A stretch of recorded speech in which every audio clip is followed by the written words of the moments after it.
Hello friends, how are you all? I hope you all are doing great and studying regularly.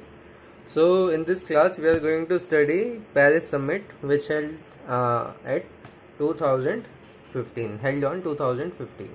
Okay, so this was 2015 United Nations Climate Change Conference,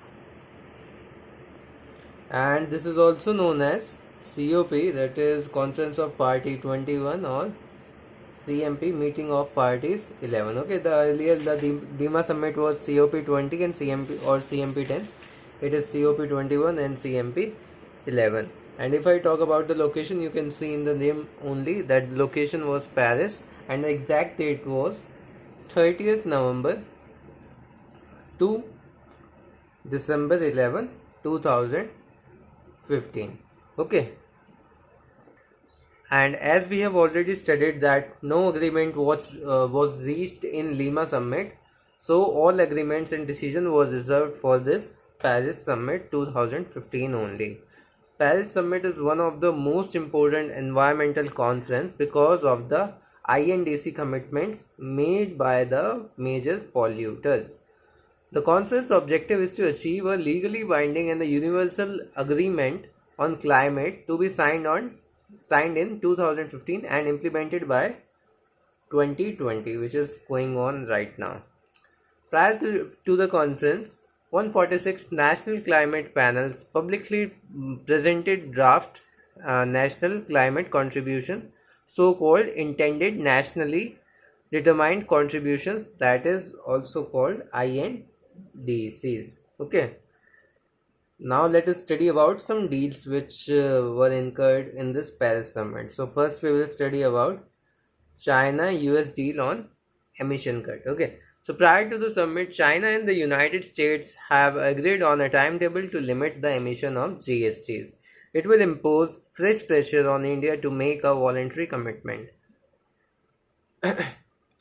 US agreed to reduce by 2025 its emission of greenhouse gases by 26% to 28% below its 2005 level. China stated its intent to peak emissions of carbon dioxide in 2030, if not earlier. So basically from 2030 it will start reducing its emission.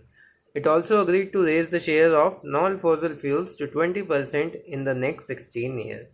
India's per capita emission are estimated at 1/10 of United States and 1/4 of China.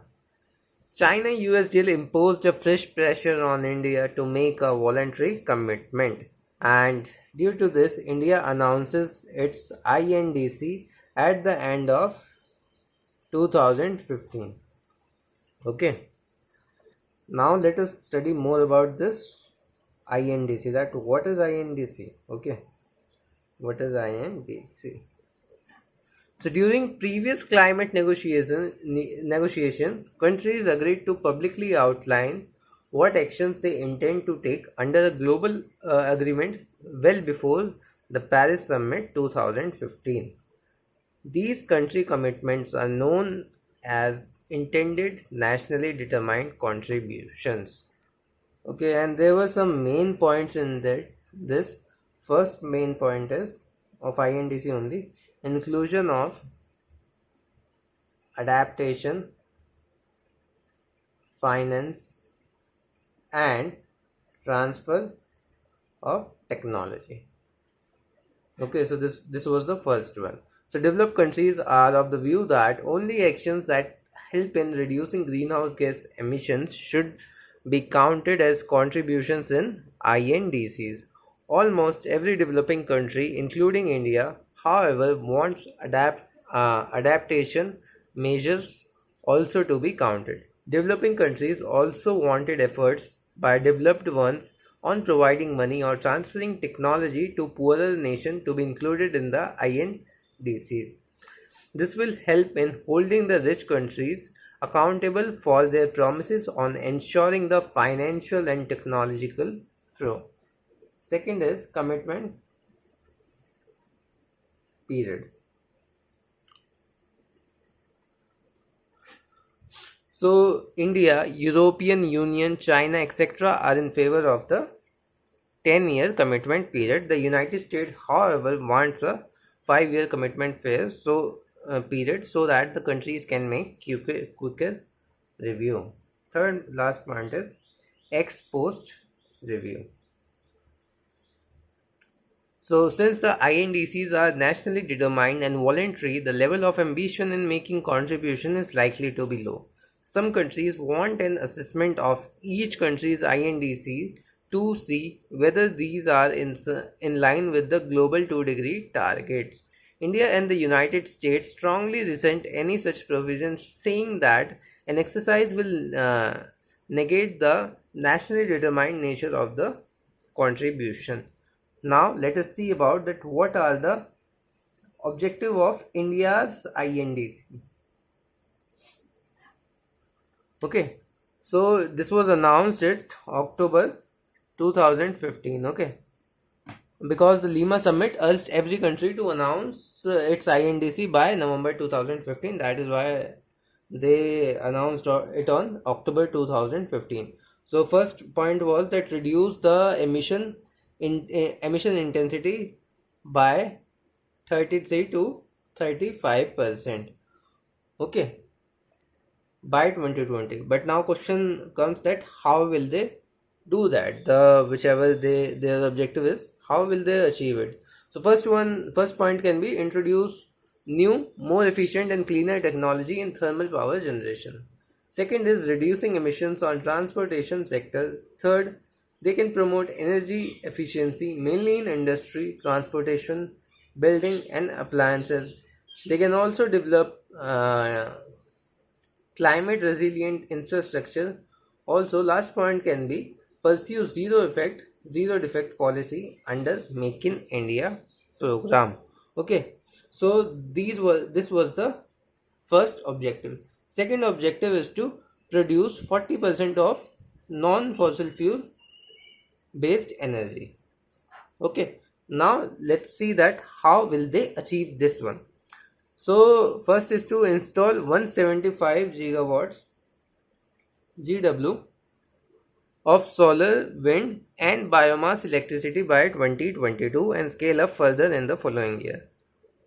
Second point can be aggressively pursuing development of hydropower. Third point is to achieve the target of 63 GW of installed nuclear power capacity by 2032. Third objective is to create an additional carbon sink of 2.5 billion to 3 billion. Okay, so now let's see how this will be implemented. So full implementation of Green India Mission and another program of afforestation can help in this, and they can also develop the 1,40,000 kilometer long tree line on both sides of national highway. And last goal is sustainable development, on which we have already done one series, okay, in so much detail. So now let us see how, and we already know how, but let's just see it. So first is to redesign National Water Mission and National Mission on Sustainable Agriculture. Active implementation of ongoing programs like National Initiative on Climate Resilient Agriculture, setting up of 100 mobile soil testing laboratories, distribution of soil health card to farmers. Additional impetus on watershed development through Niranchal scheme, effective implementation of National Mission on Clean Ganga, early formulation and implementation of National Health Mission, completely integrated coastal zone management plan, and last is mapping and demarcation of coastal hazard lines. Now let us see that how much money requirement will be there for India to meet this objective of INDCs.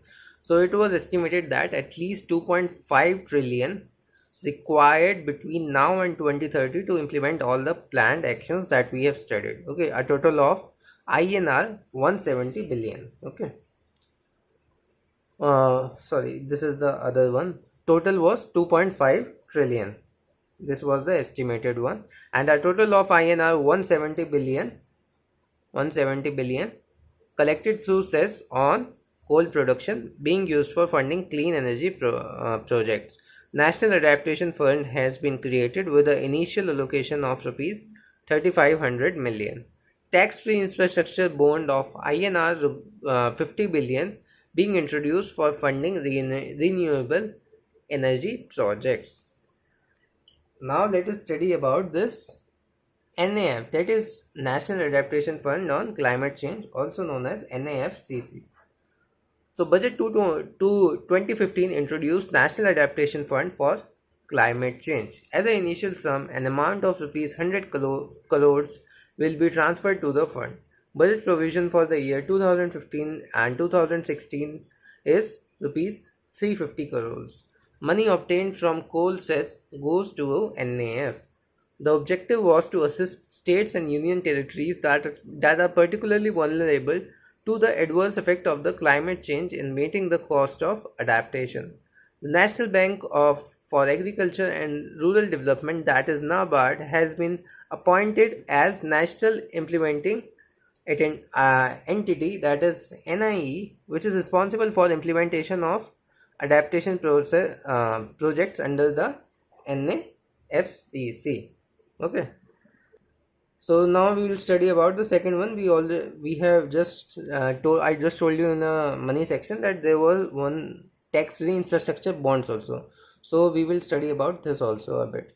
So a bond is an instrument to borrow money, as we all know. So infrastructure bonds are borrowing to be investing in government funded infrastructure project within the country. They are issued by governments or government authorized infrastructure company or non-NFVCs, that is non-banking financial companies.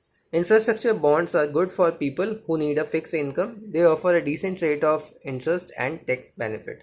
The maturity of this bond is often between 10 to 15 years with an option to buy back after a lock-in period of 5 years. Okay. And what can be the tax benefit in this? Okay, the tax benefits are that investment up to 20,000 are eligible for income tax deduction under the section 18 CCF of Income Tax Act. Okay, and from this is over Paris Summit, and in the next class we will continue from here, whatever the topic will be. Okay, so